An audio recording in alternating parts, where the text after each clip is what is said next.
My most vivid memories as a student are of teachers that cared about me in ways that made me feel safe with them. I remember my grade 2 teacher making me feel like my voice was heard, and I remember my grade 4 teacher encouraging me to try my best and have a go. I remember my grade 7 teacher telling me I could do anything, and I remember my senior school art teacher reminding me amongst one of the multiple panic attacks that all I needed to do was breathe through it. If I could go back knowing the impact their words were going to have on me and thank them for their words of encouragement, their helping hand up, or the special part they played in my education, I would in a heartbeat. Check the Cambridge Dictionary online and you'll find the phrase on the brink defined as the edge of a cliff or other high area, or the point at which something good or bad will happen, followed by this example. The company was on the brink of collapse. I'm not sure why most uses of the phrase are negative, as in on the brink of giving up, or losing my mind, or going to war, even though it can be used positively. Perhaps it's because deep in the reptilian brain we're afraid of falling from heights or crossing boundaries into the unknown. This quote perfectly explains what it feels like being on the brink of diving into this world of teaching.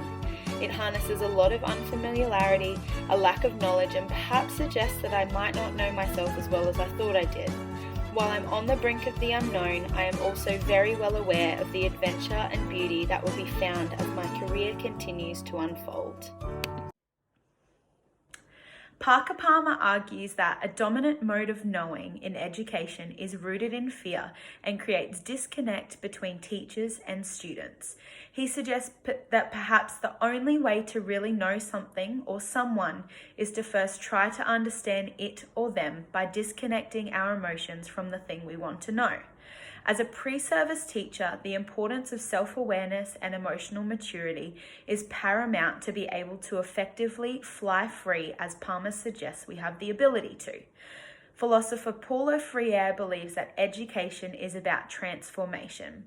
There is little doubt that education has played a crucial role in transforming societies. With both Freire's belief and this quote in mind, the idea of social transformation and working towards change has struck a chord with me and has reminded me of the opportunity we have as educators to go beyond the boundaries of traditional texts to challenge norms and stereotypes that have previously been created and instead represent the individual. To act politically is to shape a society. To act educationally is to shape an individual.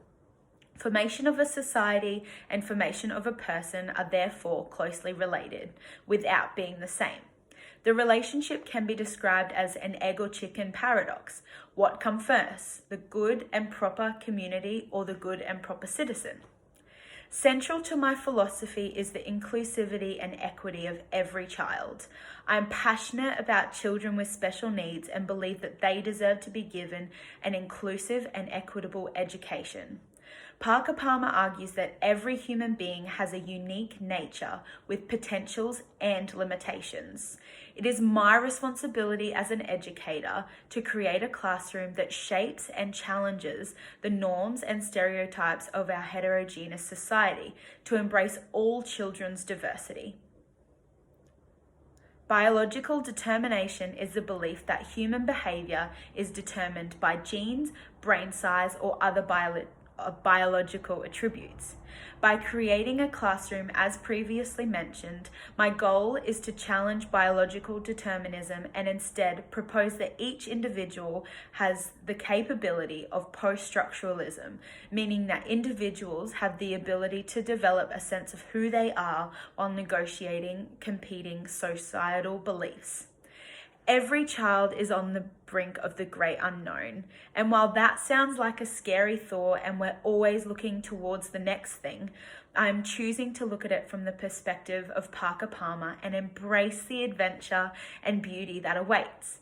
My philosophy as a teacher has stemmed from a very deep belief and conviction that every individual is important.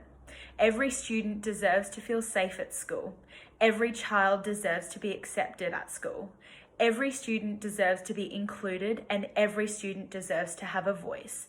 That is why my philosophy encompasses inclusivity, equity, and safety. Thank you.